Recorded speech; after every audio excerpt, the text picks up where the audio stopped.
런던의 밤하늘이 불타오르던 순간, 독일 폭격기들이 도시를 뒤덮고 사이렌이 울부짖던 그때, 지하 벙커 깊숙한 곳에서 한 남자가 나라의 운명을 붙잡고 있었습니다.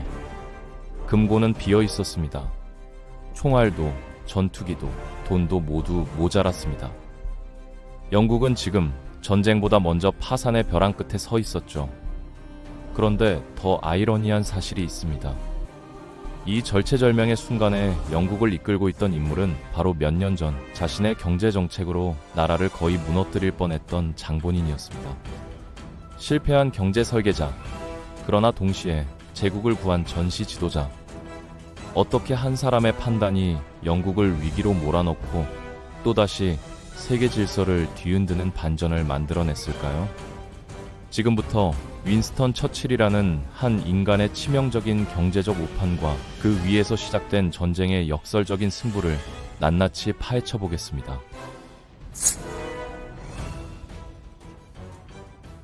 1939년 9월 초, 영국 전역에 공습 사이렌이 울려 퍼졌습니다. 네빌 체인벌린 총리가 라디오를 통해 독일과의 전쟁을 선포한 직후였죠. 그날 영국 해군 본부에는 단 3단어로 된 전보가 도착했습니다. 윈스턴이 돌아왔다. 이 전보는 처칠이 다시 해군 수장으로 복귀했다는 걸 의미했어요. 그가 영국 전체를 이끌 지도자가 될 것임을 예고하는 신호였습니다. 많은 사람들은 처칠을 용감한 전쟁 영웅으로 기억합니다. 실제로 그는 위기의 순간마다 강력한 리더십으로 영국을 결집시켰죠. 하지만 이야기는 여기서 끝나지 않습니다. 전쟁 영웅이라는 이미지 뒤에는 영국 경제를 뒤흔들 만큼 논란이 컸던 그의 또 다른 선택들이 숨어 있었습니다. 그의 경제 정책은 거센 비판을 불러왔고 때로는 재앙에 가까운 결과를 낳기도 했습니다. 처칠은 1874년 영국의 대표적 귀족 가문인 말보로 공작 가문에서 태어났습니다. 아버지 랜돌프 처칠경은 저명한 정치인이었고 어머니 제니 제롬은 미국 출신 사교계 인사였습니다. 이런 배경만 보면 그는 처음부터 탄탄한 성공 코스를 밟았을 것처럼 보입니다. 그러나 현실은 달랐습니다. 어린 시절 처칠은 학업 성취도가 낮았고 명문 해로우 스쿨 입학도 하위권 성적으로 간신히 이뤄졌습니다. 아버지는 아들이 정치나 법률 분야에 적합하지 않다고 판단했고 결국 군진로가 사실상 유일한 선택지로 여겨졌습니다. 하지만 처칠은 육군 사관학교 시험에도 2차례 낙방했고 3번째 도전 끝에 겨우 합격했습니다. 이 연이은 좌절은 오히려 그의 집념을 자극했습니다. 사관학교 입학 이후 그는 빠르게 두각을 나타냈고 아버지에게 자신의 능력을 증명하려는 강한 동기가 행동력으로 이어졌습니다. 1895년 초 기병장교로 임관한 그는 제국 각지의 전장을 경험하며 이름을 알렸고 이러한 군 경력이 그의 정치적 야망에 추진력을 제공했습니다. 결국 1900년 그는 군복을 벗고 정계에 입문해 보수당 소속으로 하원의원이 되었습니다. 하지만 기존 노선을 그대로 따르지는 않았어요. 1904년 사회개혁에 대한 신념을 이유로 보수당을 탈당하고 자유당으로 당적을 옮기는 결단을 내렸죠. 이 선택은 당시 정치적으로 큰 위험을 감수한 행동이었지만 그는 자신의 판단을 밀어붙였습니다. 자유당에서 그는 빠르게 승진해 1911년 해군 수장에 올랐고 곧 영국 해군 현대화 작업을 추진했습니다. 바로 이 시기부터 그는 경제와 금융 문제에 깊이 관여하기 시작합니다. 문제는 그가 재정 전문가가 아니었다는 점입니다. 처칠은 스스로 숫자에 약하다는 사실을 인정했고 경제 정책에서는 외부 조언에 크게 의존했습니다. 특히 존 메이너드 케인스를 비롯한 경제학자들의 비정통적 견해가 그의 경제관 형성에 중요한 영향을 미치게 됩니다. 그런데 1925년 처칠은 재무장관으로서 치명적인 판단을 내립니다. 바로 근본위제로의 복귀였습니다. 제1차 세계대전 동안 중단됐던 근본위제를 다시 도입하면 영국 금융의 안정과 국제 신뢰를 회복할 수 있다고 본 것이죠. 겉으로 보면 꽤 그럴듯한 논리였습니다. 전쟁 부채에 시달리던 영국이 파운드 가치를 금에 고정하면 세계 금융시장에서 신뢰를 되찾을 수 있다는 계산이었기 때문입니다. 하지만 현실은 정반대로 흘러갔습니다. 파운드 가치가 실제 경제 체력보다 지나치게 높게 책정되면서 영국 상품의 수출 경쟁력이 급격히 떨어졌습니다. 그 결과 기업들은 타격을 입고 실업자가 빠르게 늘어났으며 영국 경제는 깊은 침체 국면으로 들어가게 됐습니다. 1926년이 되자 상황은 폭발했습니다. 임금 삭감에 반발한 광부들이 총파업에 돌입했고, 이 움직임은 영국 역사상 최대 규모의 노동운동 중 하나로 번졌습니다. 거리마다 시위가 이어졌고 국가 기능이 사실상 마비 상태에 가까워졌죠. 그렇다면 처칠의 대응은 어땠을까요? 그는 타협보다 강경 대응을 선택했습니다. 긴축 기조를 유지했고 질서 유지를 위해 군 병력까지 동원하려 했습니다. 그러나 이러한 조치는 사태를 진정시키기보다 오히려 국민의 반발과 분노를 더 키우는 결과를 낳았습니다. 결국 1930년대 초에 이르러 근본이제 복귀가 정책적으로 실패했다는 평가가 지배적이 됩니다. 실업률은 좀처럼 떨어지지 않았고 경제 회복의 신호도 보이지 않았습니다. 그리고 1931년 영국은 결국 근본위제를 포기하게 됩니다. 이 결정은 처칠의 경제 정책가로서의 명성에 큰 타격을 주었고 정치권에서의 입지도 눈에 띄게 약화됐습니다. 이후 그는 한동안 권력의 중심에서 멀어진 채 정치적 광야를 헤매는 시간을 보내게 됩니다. 하지만 국경 너머에서는 훨씬 더 위험한 일들이 벌어지고 있었어요. 독일에서 히틀러가 권력을 잡았고 유럽 전역에 전쟁의 먹구름이 드리워지기 시작했거든요. 체인벌린 총리는 처칠의 히틀러에 대한 강경한 입장과 헌신을 잘 알고 있었고, 그래서 1939년 전쟁이 발발하자 다시 그를 해군 수장으로 불러들였습니다. 윈스턴이 돌아왔다는 전보가 발송된 지 얼마 지나지 않아 처칠은 총리에 오르게 됩니다. 이후 약 5년 동안 그는 영국을 이끌며 역사상 가장 암울한 시기를 버텨내게 되죠. 처칠의 가장 강력한 무기는 바로 말이었습니다. 그의 연설은 단순한 정보 전달이 아니라 국민의 사기를 끌어올리는 심리전이었습니다.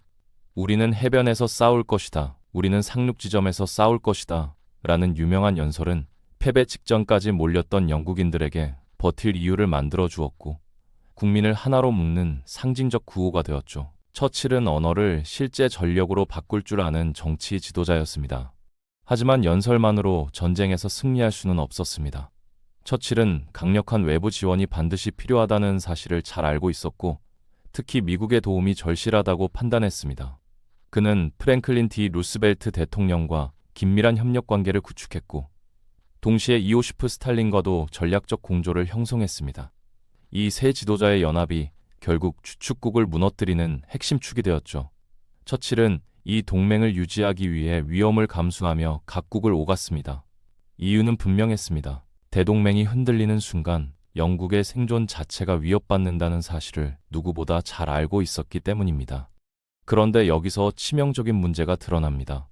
바로 돈이었습니다. 전쟁을 계속하려면 막대한 자금이 필요했지만 당시 영국의 금고는 사실상 바닥에 가까운 상태였죠. 독일과의 장기전에 들어가면서 금과 외화 보유고가 빠르게 소진되고 있었고 처칠은 돌파구를 찾아야 하는 절박한 상황에 놓였습니다. 결국 1940년 12월 초 그는 루스벨트에게 직접 편지를 보냅니다. 머지않아 우리는 현금으로 무기를 살 수 없는 상황에 도달할 것입니다는 매우 절박한 호소였죠. 루스벨트는 이 요청에 응답했고 그 결과 역사적인 랜드리스 프로그램이 탄생하게 됩니다.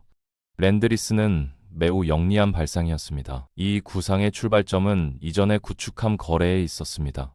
당시 미국은 영국에 노후 구축함 50척을 제공하는 대신 뉴펀들랜드와 카리브해 기지를 99년간 임대받는 협정을 맺었죠. 랜드리스는 이 구조를 훨씬 크게 확장한 프로그램이었습니다. 미국은 공식적으로 고립주의 노선을 유지하면서도 영국의 무기와 물자를 지원할 수 있게 되었고 형식상으로는 전쟁에 직접 참전하지 않은 채 물자를 빌려주는 방식이었기 때문에 정치적 부담도 줄일 수 있었습니다. 영국 입장에서는 절실한 탱크와 항공기, 식량을 확보할 수 있었고 미국은 원칙을 크게 훼손하지 않으면서 민주주의 진영을 지원하는 효과를 거두게 됩니다. 하지만 장비와 자금만으로 전쟁을 버틸 수는 없었습니다. 무엇보다 중요한 것은 군대와 국민의 사기였죠. 이 점을 극적으로 보여준 사건이 바로 1940년 덩커크 작전이었습니다.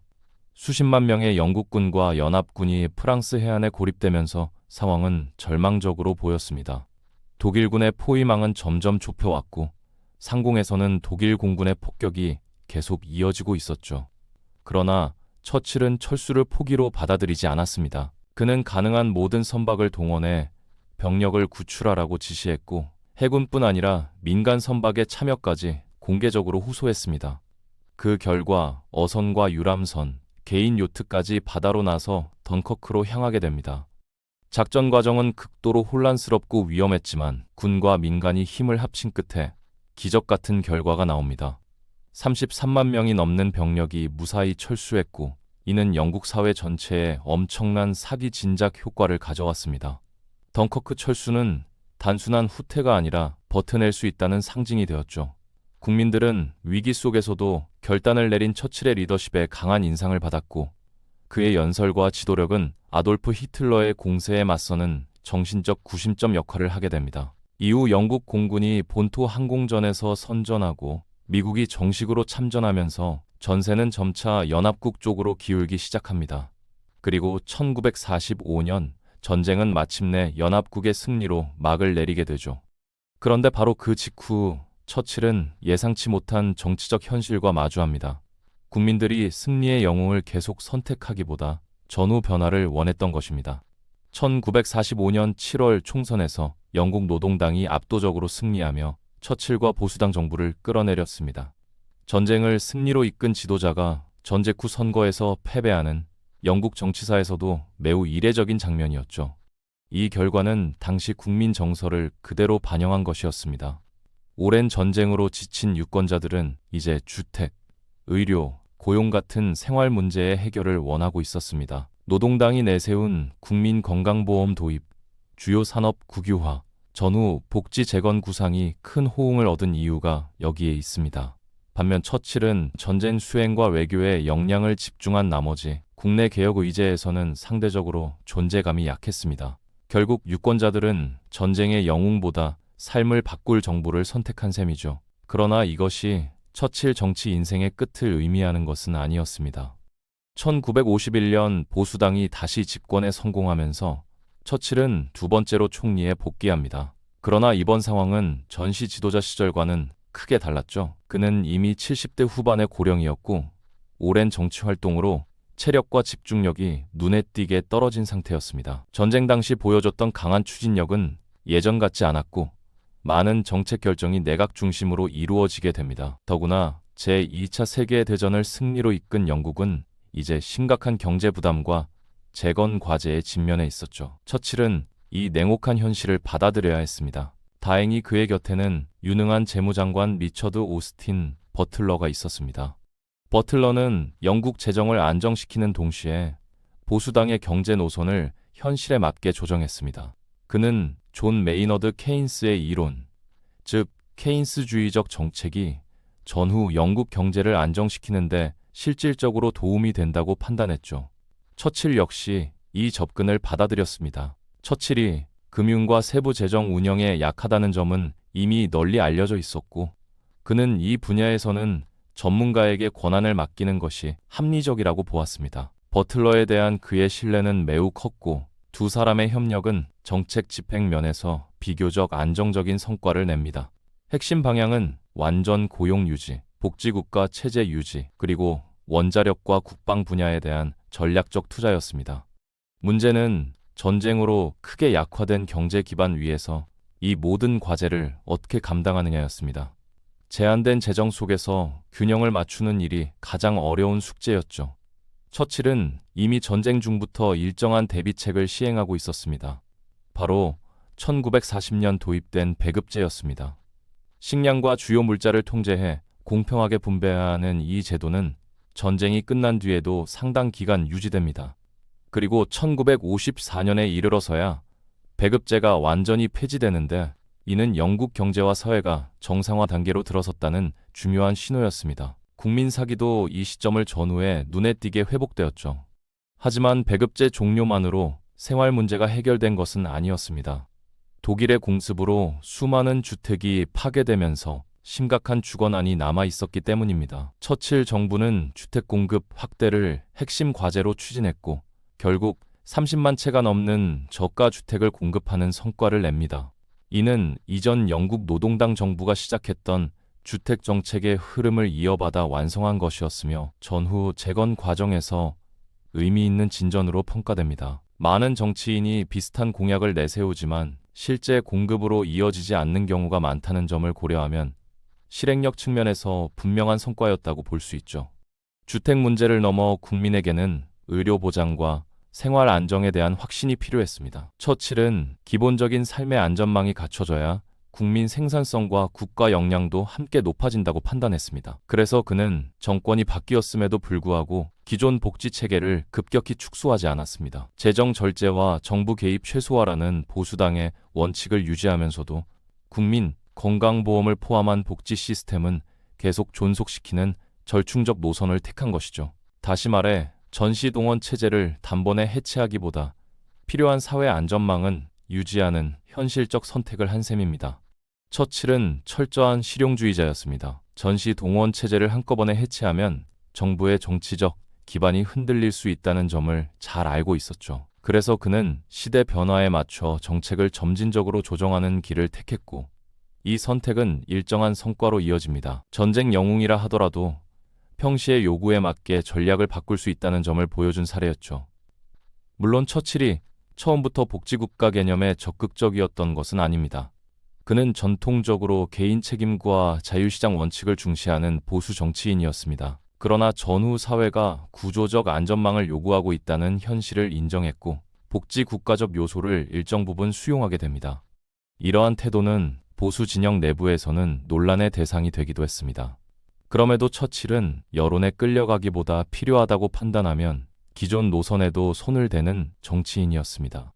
실제로 그는 초기 정치 경력 시절부터 노동시장 개혁에 관여한 경험이 있었고, 노동거래소 도입, 최저임금 제도 확대, 초기 실업보험 체계의 정책 흐름을 지지하거나 추진한 바 있습니다. 이러한 조치들은 전후 경기 회복에도 일정 부분 긍정적으로 작용했습니다. 가계의 소득이 유입되면서 소비가 살아났고, 이는 총 수요 확대와 경기 회복으로 이어지는 전형적인 케인스주의적 효과를 낳았죠. 하지만 전후 경제 불안은 영국만의 문제가 아니었습니다. 세계 각국이 재건과 금융 불확실성 속에서 다음 위기를 우려하고 있었죠. 이런 상황 속에서 프랭클린 D. 루스벨트와 윈스턴 처칠은 북대서양에서 만나 공동 원칙에 합의합니다. 이것이 바로 대서양 헌장이며 국제 경제 질서 재편 논의의 출발점이 됩니다. 이 흐름은 결국 1944년 브레튼우즈 회의로 이어지겠죠. 브레튼우즈에 모인 각국 대표들은 한 가지 공통된 인식을 공유하고 있었습니다. 제2차 세계대전의 배경에는 단순한 군사 충돌을 넘어 심각한 경제 실패가 있었다는 판단이었습니다. 제1차 세계대전 이후에 과도한 배상금, 보호무역 확산, 그리고 대공황이 국제 질서를 크게 불안정하게 만들었다는 분석이었죠. 처칠 역시 경제 불안정이 전쟁 위험을 키운다는 점에는 동의했습니다. 다만 그는 정치 군사적 요인 역시 결코 무시할 수 없다고 보았고, 보다 복합적인 원인론을 취했습니다. 그럼에도 대표단은 세계 경제 회복을 위해서는 무역 장벽을 낮추고 안정적인 통화 질서를 구축해야 한다는데 의견을 모읍니다. 그 결과 등장한 것이 바로 브레튼우즈 체제였습니다. 각국 통화를 미국 달러에 고정하고 달러는 금에 연동하는 구조였죠. 금 1온스를 35달러로 고정하는 이 체제는 환율 변동성을 크게 낮추며 국제 무역의 예측 가능성을 높였습니다. 기업과 정부 모두 장기 계획을 세우기 쉬워졌고, 전후 세계 경제는 비교적 안정적인 성장 기반을 마련하게 됩니다. 이 합의는 두 개의 핵심 국제기구 창설로도 이어집니다. 바로 국제통화기금과 세계은행입니다. 이 기관들은 환율 안정, 금융 지원, 개발 촉진이라는 역할을 맡으며 전후 경제 질서의 핵심 축이 됩니다. 처칠은 제도 설계의 기술적 주역은 아니었지만 강력한 정치적 후원과 국제 협력 의지를 통해 영국이 새로운 금융 질서 형성 과정에서 중요한 위치를 차지하도록 만드는 데 기여했습니다. 결과적으로 그는 미국과 함께 전후의 경제 체제의 방향을 굳히는 데 일정한 역할을 수행했다고 평가할 수 있습니다. 흥미로운 점은 처칠이 국제 질서를 집단적 협력 방향으로 이끌면서도 개인적으로는 자유시장에 대한 확고한 신념을 끝까지 유지했다는 사실입니다. 노동당의 세력이 커지고 자유당이 쇠퇴하던 시기에도 그는 자본주의를 옹호하는 가장 강력한 정치인 중 한 명으로 남아 있었죠. 그의 연설은 당시 야당 지도자였던 클레멘트 애틀리의 사회주의 노선에 정면으로 맞섰고, 사회주의가 영국의 장기적 경쟁력을 약화시킬 수 있다고 반복해서 경고했습니다. 특히 1945년부터 1951년까지 야당 시절에 남긴 반사회주의 연설들은 지금까지도 자주 인용되는 정치적 명연설로 평가됩니다. 그는 우리가 과도한 국가 통제를 받아들인다면 사회주의 교리 아래에서 길을 잃게 될 것이라는 취지의 발언을 남기며, 관용과 자유가 보장되지 않는 체제에서는 개인의 창의성과 경제 활력이 위축될 수 있다고 보았습니다. 이런 메시지는 당시 젊은 정치인이던 마거릿 대처에게도 큰 영향을 주었고, 훗날 그녀의 시장 중심 개혁 노선의 사상적 기반 중 하나로 작용합니다. 처칠의 연설은 단순한 정치 수사가 아니라 자유와 성장 중심의 경제 철학을 대중에게 설득하려는 시도였다고 볼 수 있죠. 그의 경제관을 가장 압축적으로 보여주는 발언은 1945년 10월 하원 연설입니다. 그는 자본주의의 고유한 결함은 번영이 고르게 나뉘지 않는 데 있고, 사회주의의 고유한 미덕은 고통이 고르게 나뉜다는 데 있다 라고 말했습니다. 이 한 문장은 처칠이 왜 시장 경제를 선호했는지를 분명하게 드러내는 표현이었죠. 다만 처칠의 정치적 유산이 모두 긍정적으로 평가되는 것은 아닙니다. 그의 여러 결정과 발언은 지금까지도 거센 논쟁의 대상이 되고 있습니다. 가장 큰 논란 중 하나는 1943년 인도에서 발생한 벵골 대기근에 대한 대응입니다. 당시 영국령 인도에서 발생한 이 참사는 약 300만 명 이상의 사망자를 낳은 대규모 인도주의 위기였습니다. 일부 연구자들은 전시 물자 정책과 수송 우선순위 결정 등 영국 정부의 판단이 피해를 악화시켰다고 비판합니다. 처칠 정부가 기근의 심각성을 충분히 인지하고도 대응이 늦었다는 지적도 이어지고 있죠. 물론 학계에서는 전쟁 상황, 자연재해, 물류 붕괴 등 복합 요인을 함께 봐야 한다는 반론도 존재하지만, 이 사건이 그의 평가에 어두운 그림자를 드리운 것은 분명합니다. 논쟁은 그의 제국주의적 시각과 인종 인식 문제에서도 이어집니다. 처칠은 당시 영국 엘리트층에 널리 퍼져 있던 사회 진화론적 세계관의 영향을 받았고, 식민지 문제를 바라보는 시각 역시 오늘날 기준에서는 강한 비판을 받고 있습니다. 특히 1919년 전쟁부 장관 시절 반란 진압 과정에서 화학무기 사용 가능성을 검토하는 메모를 남긴 사실은 오랫동안 논쟁의 대상이 되어 왔습니다. 그는 특정 지역의 반란 세력에 대해 가스 사용을 검토할 수 있다는 입장을 보였는데, 이 기록은 그의 제국 통치 인식을 보여주는 불편한 사례로 자주 언급됩니다.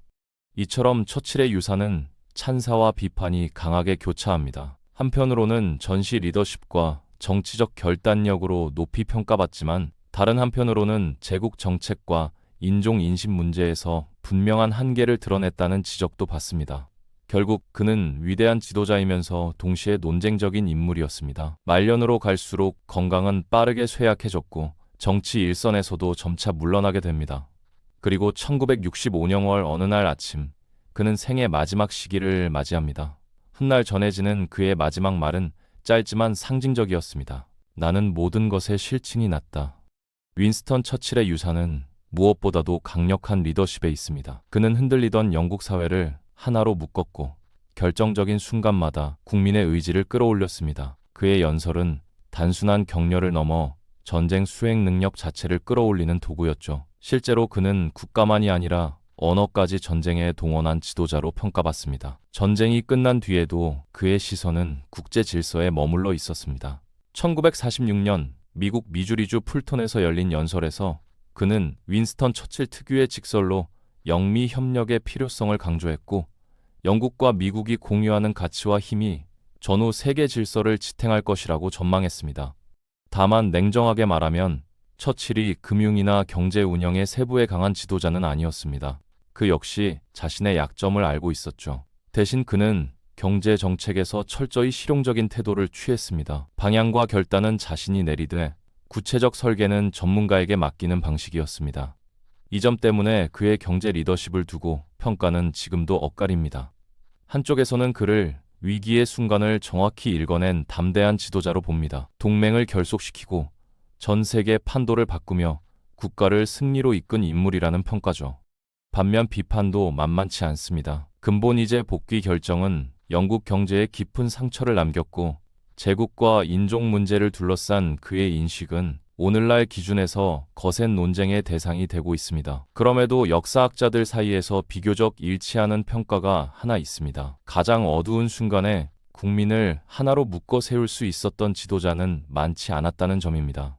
특히 패배의 공포가 현실이던 시기, 영국이 끝까지 버틸 수 있었던 데에는 그의 결단과 언어의 힘이 분명한 역할을 했습니다. 처칠은 이런 말을 남겼습니다. 여러분의 권리를 지키려면 결정적 순간을 붙잡아야 합니다. 그 순간은 단 한 번뿐입니다. 이 문장은 그의 정치 인생을 넘어 하나의 메시지로 남아 있습니다. 위기는 누구에게나 오지만 그 순간에 어떻게 선택하느냐가 결국 한 사람의 평가를 그리고 한 나라의 방향을 바꾼다는 뜻이죠. 결국 윈스턴 처칠의 이야기는 단순한 전쟁 영웅 서사가 아닙니다. 뛰어난 결단과 분명한 한계를 동시에 지닌 매우 인간적인 권력자의 기록입니다. 그리고 어쩌면 이것이 우리가 그의 이야기를 지금도 반복해서 들여다보는 이유일지도 모릅니다. 역사는 완벽한 영웅보다 결정의 무게를 끝까지 감당했던 인물을 더 오래 기억하니까요.